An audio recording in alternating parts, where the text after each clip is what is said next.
कह रहे हैं कि आपके कोरोना वायरस संबंधित जितने भी वीडियोज़ अभी हाल में आए हैं उनमें आप सावधानी की बात करते हैं, चेतावनी की बात करते हैं और कहते हैं कि सुधरो, बदलो। लेकिन और जगहों पर तो हम लगातार ये भी सुन रहे हैं, पढ़ रहे हैं कि हर्ड इम्यूनिटी हमें बचा ही लेगी। तो फिर हमें इतना परेशान होने की ज़रूरत क्या है? जवानों को तो वैसे भी ये वायरस ज़्यादा नुकसान पहुंचा नहीं सकता। दो तलों पर तुम्हारे प्रश्न का उत्तर दूंगा। पहला तल आध्यात्मिक और दूसरा वैज्ञानिक। आध्यात्मिक तल पर तो मैं तुमसे ये पूछूंगा कि तुम्हारा सवाल आ कहाँ से रहा है? मन की कौन सी वृत्ति है जो इस प्रश्न के माध्यम से अभिव्यक्त होना चाहती है? तुम कह रहे हो सुधरने की, संभलने की ज़रूरत क्या है? ज़िंदगी और दुनिया पहले की तरह चल सकती हैं, हम बाहर निकलेंगे, अपने धंधों और ढर्रों में मशगूल हो जाएंगे, जवान लोग हैं हम, हमें वैसे भी हर्ड इम्यूनिटी से सुरक्षा मिली हुई है, हमारा क्या बिगड़ना है? हर्ड इम्यूनिटी को हिंदी में कह सकते हो सामाजिक प्रतिरक्षा। बहुत सारे लोगों को एक समुदाय के जब वायरस लग जाता है तो उनके भीतर जो प्रतिरक्षा तंत्र होता है वो उनको इम्यून कर देता है। इम्यून माने सुरक्षित कर देता है। उनके शरीर में एंटीबॉडीज़ आ जाती हैं जो वायरस को पुनः आने नहीं देती। ऐसा कुछ मामलों में देखा गया है। कुछ वायरस के विरुद्ध हर्ड इम्यूनिटी को, इस सामाजिक प्रतिरक्षा को सफल पाया गया है। तो उसी की बात आजकल बहुत ज़्यादा हो रही है। बल्कि स्वीडन जैसे कुछ देश हैं जिन्होंने कहा कि भाई हमें ज़रूरत क्या है बहुत सख्त लॉकडाउन वगैरह की।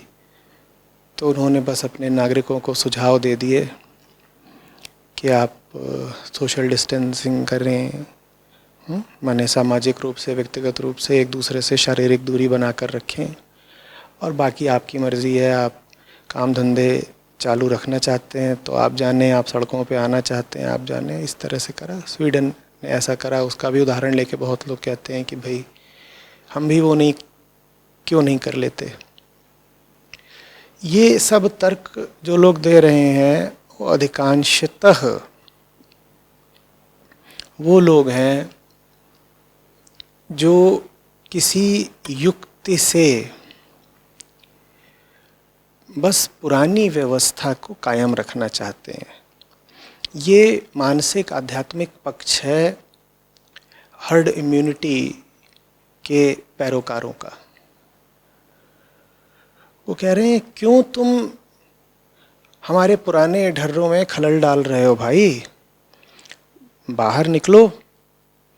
60-70% आबादी को जब वायरस संक्रमित कर लेगा उसके बाद जो शेष बचती है 30-40% आबादी, उसको वायरस नहीं लगता। कारण ये है कि वायरस को फिर छुपने की जगह नहीं मिलती ना।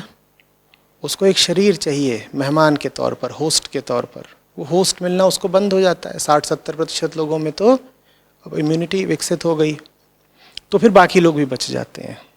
तो कह रहे हैं बाहर निकलो, जल्दी से जल्दी संक्रमित हो जाओ, और जितनी जल्दी संक्रमित हो जाओगे उतनी जल्दी पूरे समुदाय को हर्ड इम्यूनिटी माने सामाजिक प्रतिरक्षा उपलब्ध हो जाएगी। ये उनका तर्क है। तो वो कह रहे हैं घर में घुसने की जगह तो और ज़रूरी है कि पूरे जोश से निकलो बाहर, हिलो मिलो, एक दूसरे को गले लगाओ। उनमें से कुछ तो यहाँ तक जाते हैं, कहते हैं कि खुद ही तुम क्यों नहीं संक्रमित हो जाते। जो चीज़ कल होने ही वाली है वो आज ही कर लो, मामले को निपटा दो। जवान हो, संक्रमित हो गए, 2-4 दिन बुखार आएगा, खांसी वासी होगी, कहते हैं हल्की बीमारी, इससे कुछ होना है नहीं, और निपट जाओ। एक बार तुमको संक्रमण लग गया, उसके बाद दोबारा नहीं लगेगा। अब सुनने में ये तर्क बड़ा आकर्षक लगता है कि हाँ भाई बात तो बढ़िया है, क्यों हम बहुत बड़ी मानसिक और आर्थिक कीमत अदा करें लॉकडाउन वगैरह की, क्यों हम अपने पुराने ढर्रों को और व्यवस्थाओं को बदलें, उन्हें चुनौती दें। उससे कहीं बढ़िया है कि जल्दी से संक्रमित हो जाओ, और संक्रमण का मतलब है कि अब निश्चित हो गया कि तुम्हें दोबारा संक्रमण नहीं होगा और न तुम्हारे माध्यम से किसी और को अब संक्रमण होगा। क्या बात है, एक पंथ दो काज। तो सतही तौर पर मैंने कहा कि ये जो हर्ड इम्यूनिटी का तर्क है ये बड़ा आकर्षक है, लुभा रहा है। और इस तर्क को और ज़्यादा लुभावना बनाने के लिए कह दिया जाता है कि इस बीमारी से तुम्हें कुछ होगा नहीं, ये ज़्यादा घातक वगैरह नहीं है। और कह दिया जाता है कि भाई भारत में तो वैसे भी 80-90% जनता 45 वर्ष से कम आयु की है, और युवाओं में तो मृत्यु दर इस वायरस से कम ही है, तो क्या फ़र्क पड़ जाएगा। अरे आम नज़ला खांसी जुकाम है, 2-4 दिन परेशान रहना, उसके बाद ठीक होकर के अपना तुम फिर से काम धंधे पर लग जाना, अपनी पुरानी दुनिया खड़ी कर लेना। तो जो लोग पुरानी दुनिया के बड़े हिमायती हैं और पुरानी दुनिया से जिनके स्वार्थ जुड़े हुए हैं, मैं समझता हूँ उनको ही ज़्यादा लुभाता है ये हर्ड इम्यूनिटी का तर्क। कुछ बातें हैं जिनको वो या तो स्वार्थवश दबा जाते हैं या उन बातों से वो अनभिज्ञ ही हैं। तो अब मुझे आना पड़ेगा ये जो हर्ड इम्यूनिटी का तर्क है इसके वैज्ञानिक पक्ष पर। वो तर्क क्या है समझिएगा। एक आंकड़े से बात शुरू करता हूँ। कल परसों में यूनाइटेड स्टेट्स अमेरिका में होने वाली मौतों की संख्या 1 लाख पहुंच जानी है। 90,000 का आंकड़ा तो वो आज ही पार कर चुकी हैं। 90,000 का आंकड़ा पार कर चुकी हैं, और ये माना जा रहा है कि अभी तक भी अमेरिका की मुश्किल से 3 से 4% आबादी संक्रमित हुई है। मुश्किल से 3 से 4% आबादी को ये संक्रमण मिला है।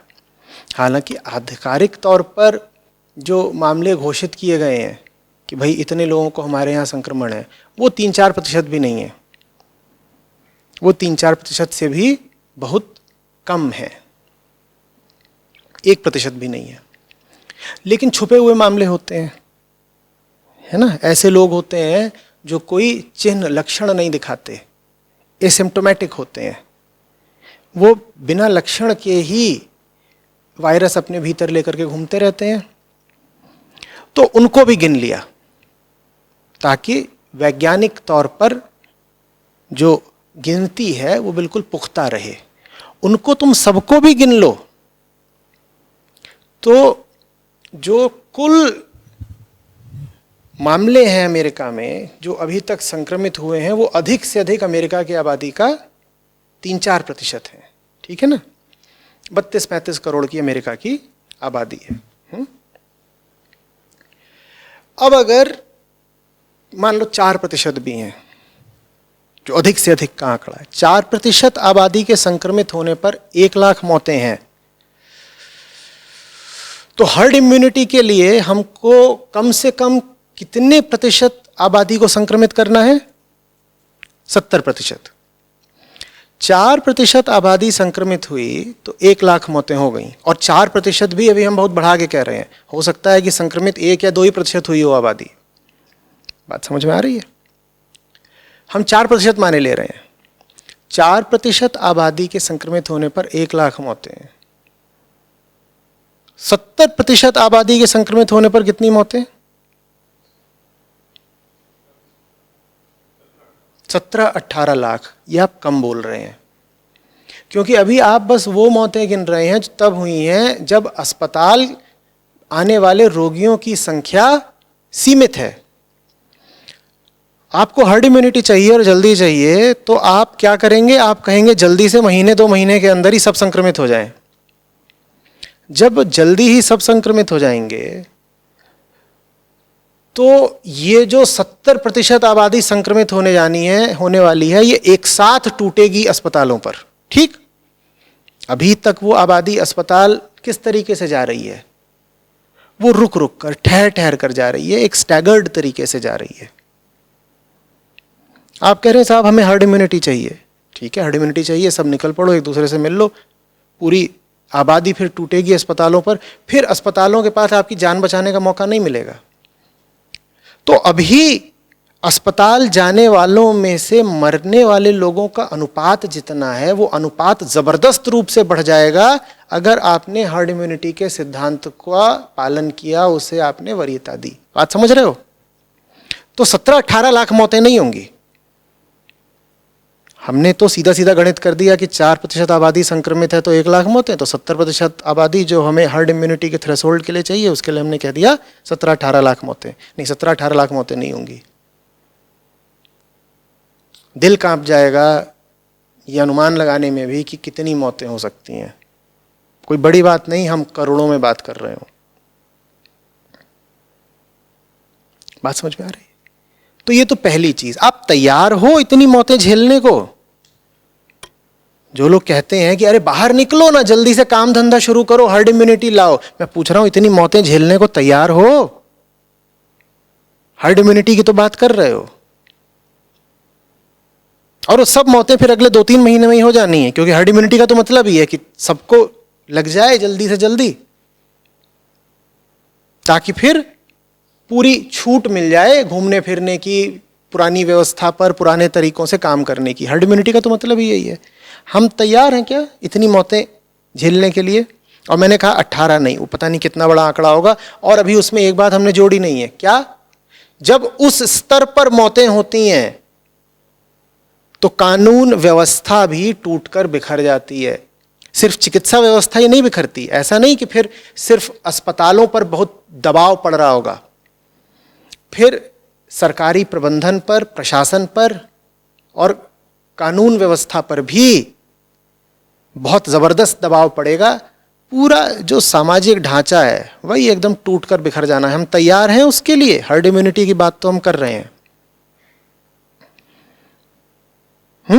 अब आगे बढ़ते हैं। हर्ड इम्यूनिटी के जो पैरोकार हैं वो कहते हैं कि साहब अमेरिका में जितनी मौतें हो रही हैं हिंदुस्तान में नहीं होगी, क्योंकि हिंदुस्तानी तो पैदाइशी बलवान लोग होते हैं, हमारा प्रतिरक्षा तंत्र बड़ा मजबूत होता है। ये अमेरिकन तो ऐसे ही दबे कुचले कमज़ोर लोग होते हैं, ऐसे ही 30-30, 40-40 किलो के होते हैं, इनका कुछ वज़न भी नहीं होता, एकदम मरगिल्ले। हिंदुस्तानी तगड़ा आदमी है। हमारी रगों में खून नहीं अमृत दौड़ता है,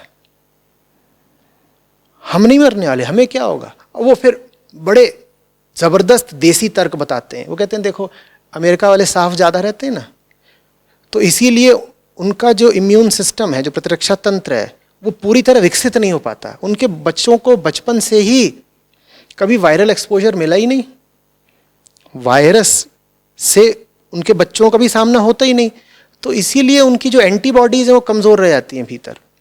हम तो बचपन से ही कीचड़ ही खाते हैं, उसी में नहाते हैं, तो इसीलिए हमारा जो प्रतिरक्षा तंत्र वो बड़ा ज़बरदस्त है, हमें नहीं लगने का कोरोना वरोना। ये सब बातें ये हर्ड इम्यूनिटी के हिमायती लोग बता रहे हैं।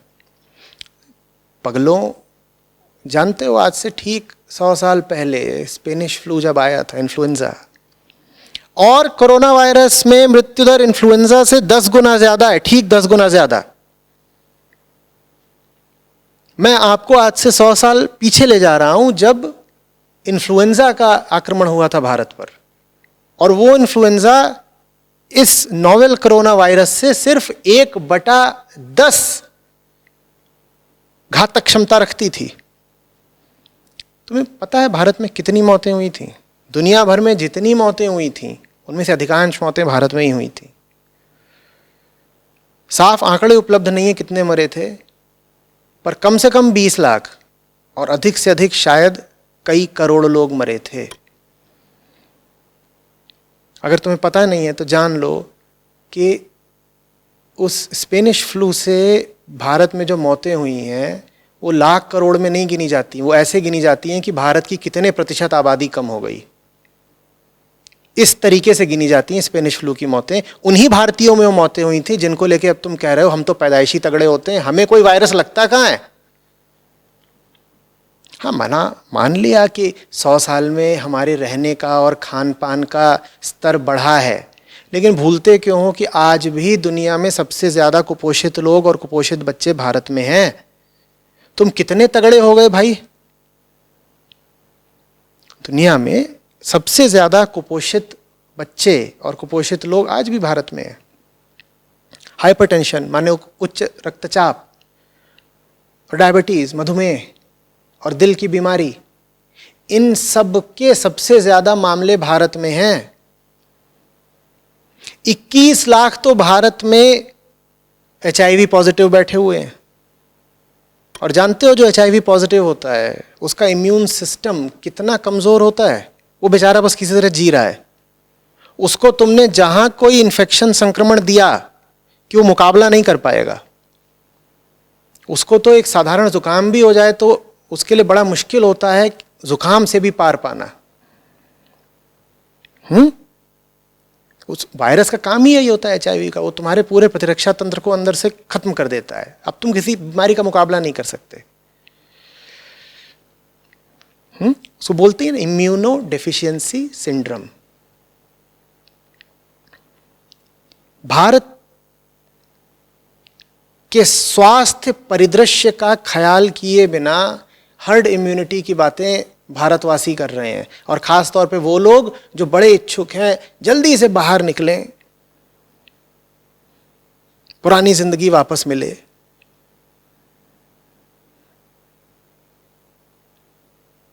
समझ में आ रही बात? क्या चाहते हो? मौत ही मौत बरसे चारों तरफ? मैं आपके तर्कों को समझता हूं। आप कह रहे हैं कि गरीबों पर गाज गिर रही है, आप कह रहे हैं आर्थिक घाटा बहुत हो रहा है, पर साहब ये तो बताइए, अगर आप जीते रहे तो आगे कभी कमा लेंगे पैसा 5 साल 10 साल बाद, मर ही गए तो? और फिर मरने के लिए आपके पास कोई समुचित कारण हो तो बिल्कुल आप प्राणोत्सर्ग कर दीजिए। आप कहिए नहीं बहुत जबरदस्त चीज थी, इसके लिए तो जान कुर्बान करना भी जायज था। मैं कहूंगा बढ़िया किया, ठीक किया। पर मूर्खता में जान गंवाना ये क्या है?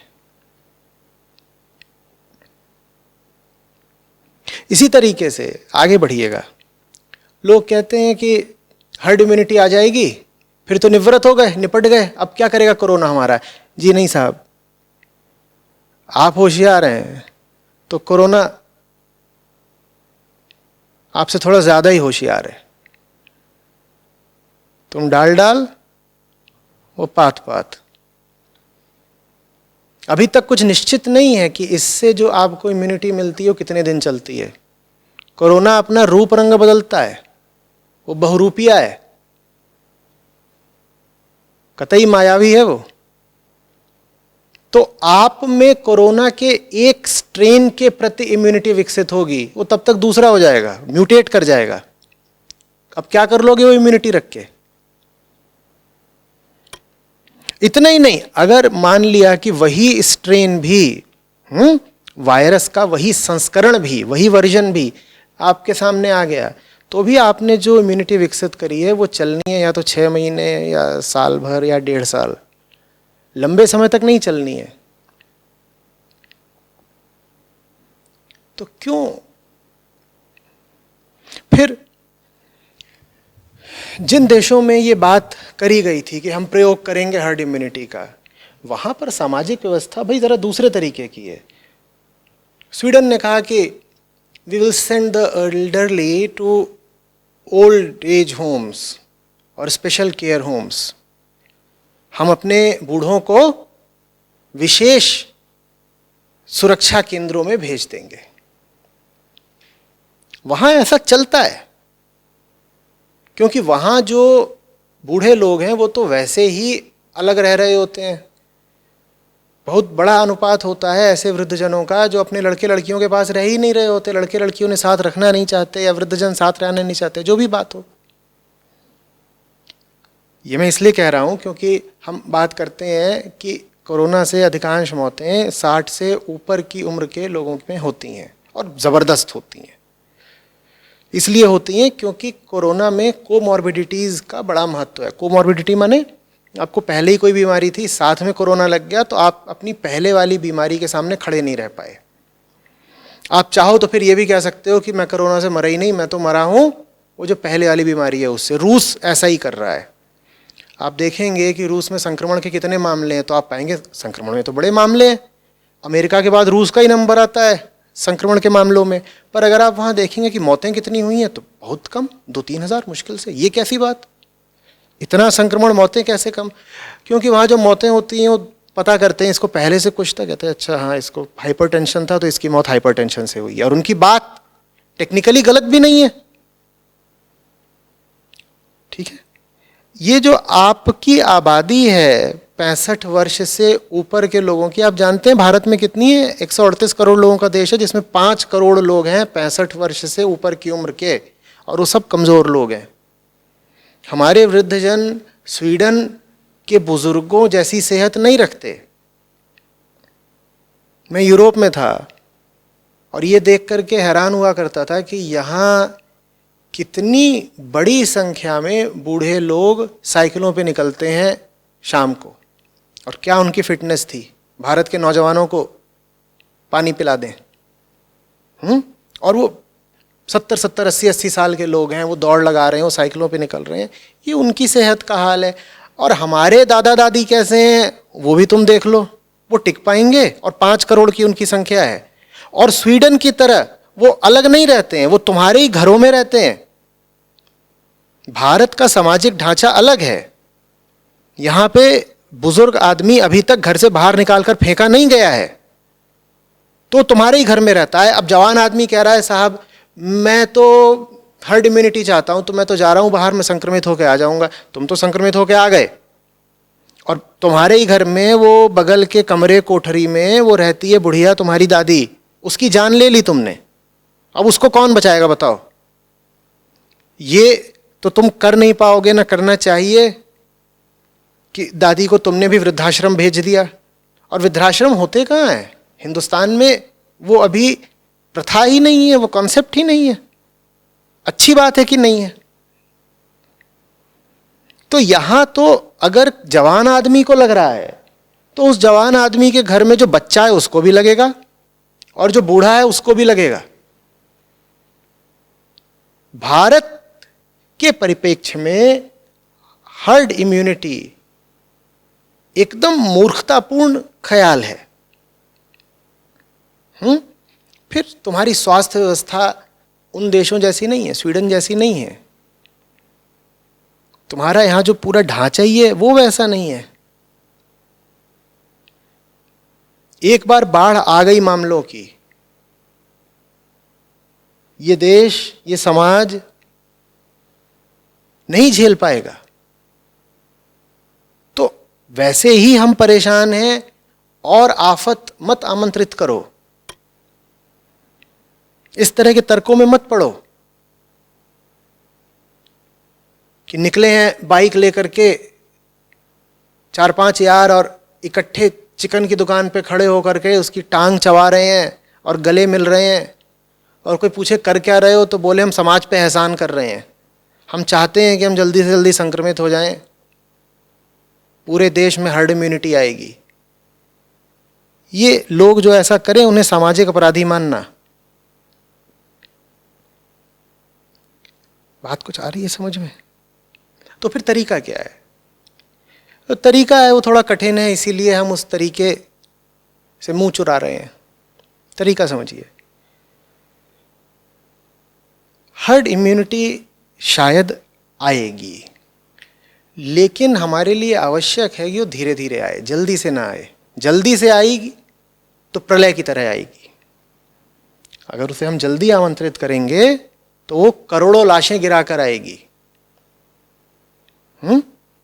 कोरोना वायरस भले ही हम कह दें कि बहुत ज़्यादा घातक नहीं है, पर भूलिएगा नहीं कि अगर इससे मृत्यु दर 0.1 या 2% भी है तो बहुत ज़्यादा है।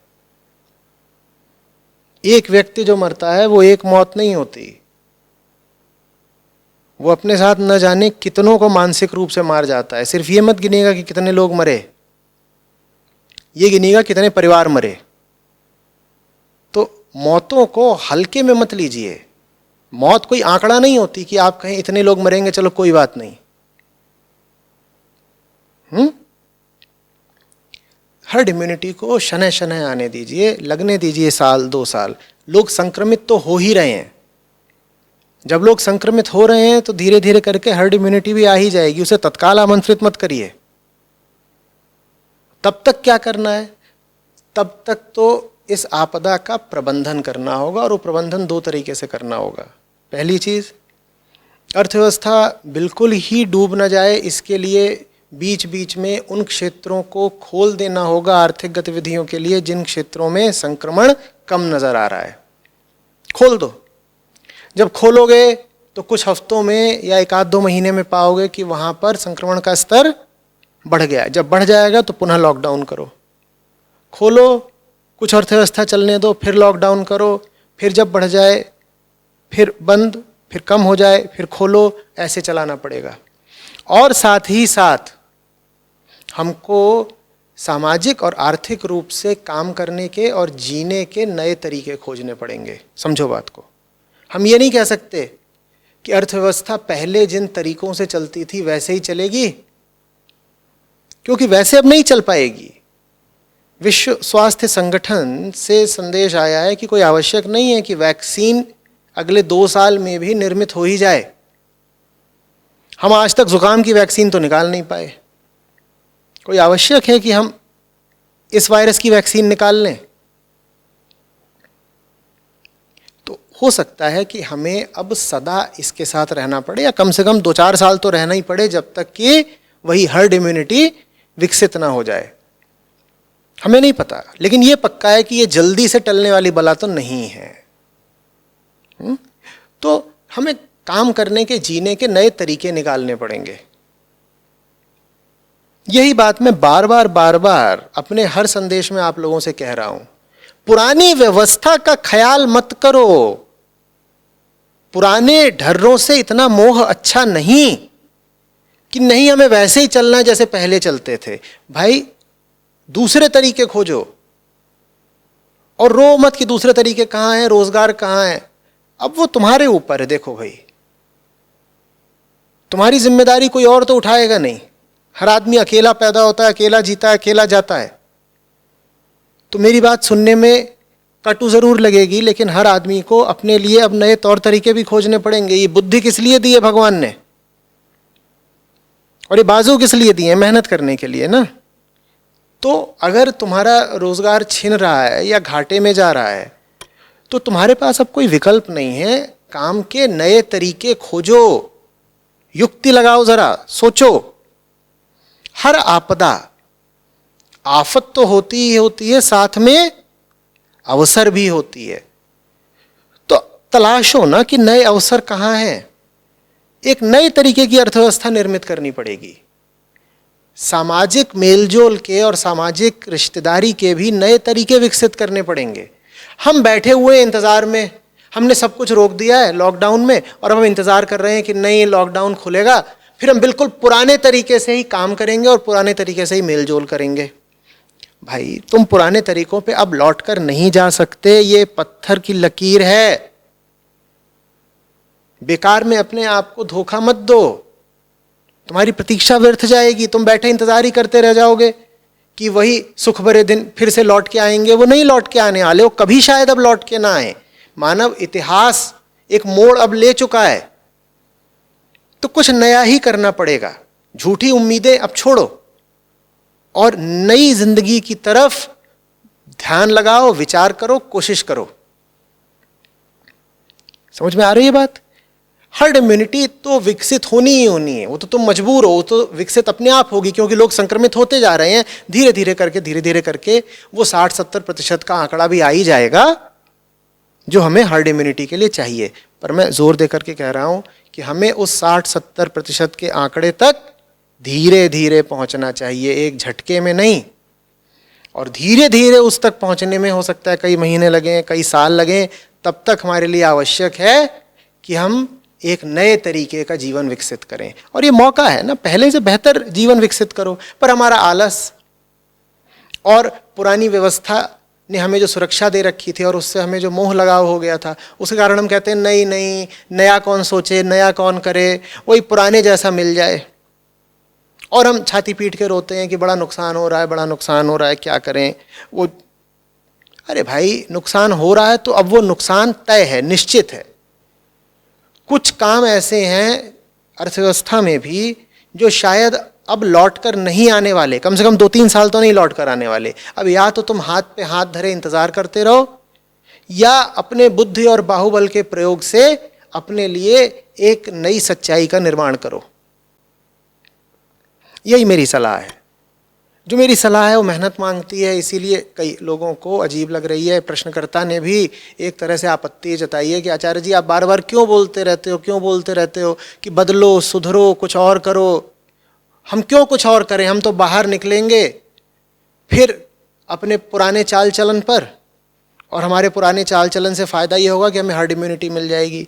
मैं आपको आगाह कर रहा हूँ, आपकी सोच प्राण घातक हो जाएगी करोड़ों लोगों के लिए, ये मत सोचिएगा। और कई बार कह चुका, अभी पिछले 15-20 मिनट फिर कह रहा हूँ, हर्ड इम्यूनिटी अच्छी चीज़ है, लेकिन उसे धीरे धीरे आना होगा। कम से कम साल भर लगे उसको आने में, और ज़्यादा लगे। जल्दी आ गई तो मौत बरसेगी ऐसे अनुपात में जिसका सामना हमने पहले कभी नहीं करा है। ऐसे आंकड़े सामने आएंगे जो हमें बड़े बड़े विश्व युद्धों ने नहीं दिखाए हैं। सब कुछ बिखर जाएगा, आदमी मानसिक रूप से विक्षिप्त हो जाएगा, वो चोट हम बर्दाश्त कर नहीं पाएंगे। तो वो खेल खेलने की कोशिश मत करिए, सब जल जाएंगे। जो दूसरा रास्ता है वो मेहनत का रास्ता है, वो रास्ता अपनाइए। मान लीजिए कि अभी ऐसा ही रहेगा, लोगों को बीच बीच में घर से निकलने की सहूलियत मिलेगी, लेकिन जब वो बाहर निकलेंगे संक्रमण पुनः फैलेगा, फिर उन्हें फिर घर में कैद होना पड़ेगा कुछ दिनों के लिए। तो ये अभी खेल ऐसे ही चलना है। आप इस खेल के साथ अब नई तरकीबें निकालिए। आपको इसी खेल के साथ अब समायोजित होना पड़ेगा, इसी के साथ आपको एडजस्ट करना पड़ेगा। और आपको सिर्फ एडजस्ट नहीं करना है, आपको अब अपनी बुद्धि दिखा के और अपनी मेहनत दिखा के इस नए खेल को जीतना भी है। भाई, इंसान का मतलब यही है ना कि बाहर की परिस्थितियां बदलती रहती हैं, परिस्थितियां जो भी रहें, हम उन परिस्थितियों में अपना दमखम और अपना जौहर दिखा जाते हैं। आप में से कई लोग, मैं ये बोल रहा हूँ और सोच रहे होंगे कहना आसान है, करना मुश्किल है, खुद पर पड़ेगी तो जानेंगे, इस तरह की बातें भी चल रही होंगी। भाई, आज तो लाइव है, तो लाइव चैट पर भी लोग अपने अपने उद्गार व्यक्त ही कर रहे होंगे। उनसे मैं बता दूं कि ऐसा नहीं है कि मैं आपको बस सलाह दे रहा हूं। संस्था पर भी, हमारे काम, हमारे मिशन पर भी बड़ी आफत आई हुई है। हम जाते थे, लोगों से मिलते थे, महीने में 4 दफ़े तो हमारे शिविर हुआ करते थे देश में अलग अलग जगह। कैसे करें? लेकिन हम हाथ पे हाथ रख के नहीं बैठ गए, न छाती पीट के रोने लगे। हमने दूसरा तरीका निकाला है, और वो दूसरा तरीका अभी बहुत सफल या कारगर नहीं भी है, तो भी हम कोशिश कर रहे हैं। हम उसे और उम्दा बनाएंगे, हम और कुछ करेंगे। हम इसी आफत को एक अवसर की तरह इस्तेमाल करेंगे। मुझे ज़्यादा समय मिला इन दिनों खाली बैठने का, क्योंकि इतनी यात्राएं कर रहा था और रुकी, तो हमने शास्त्रों पर ऑनलाइन कोर्स लॉन्च कर दिए।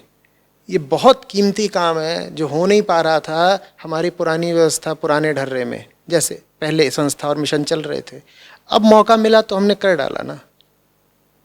और वो काम और किसी तरीके से सफल हो ना हो, ऐतिहासिक रूप से बड़ा महत्व रखता है, क्योंकि उन ग्रंथों पर, उन शास्त्रों पर कोर्स बन रहे हैं जिनको बहुत कम लोगों ने पढ़ा है, जिन पर बहुत कम किताबें उपलब्ध हैं, जिन पर बहुत कम टीका टिप्पणी करी गई है।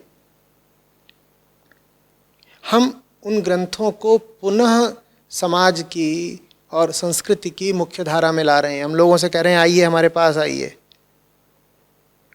ग्रंथ को पढ़िए, और उसके बाद जैसे स्कूल में कॉलेज में होता है, ये लीजिए कोर्स करिए, उस पर आधारित सवालों के भी जवाब दीजिए, जांचिए आपने बात समझी है कि नहीं समझी है।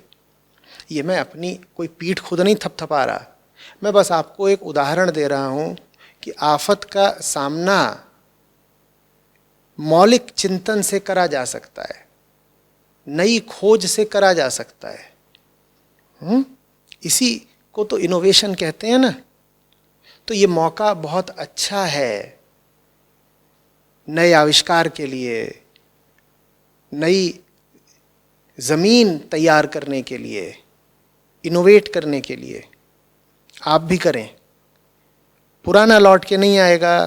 फिर कह रहा हूँ, उसकी उम्मीद में बैठे मत रहिए कि अभी तो लॉकडाउन चल रहा है, ये तो अस्थाई है, कुछ दिनों के लिए टेम्परेरी है, फिर पुराने दिन लौटेंगे तब हम काम करेंगे। साहब चेत जाइए, अभी जो हालत चल रही है अब इसी के साथ संतुलन बनाइए और कुछ करके दिखाइए।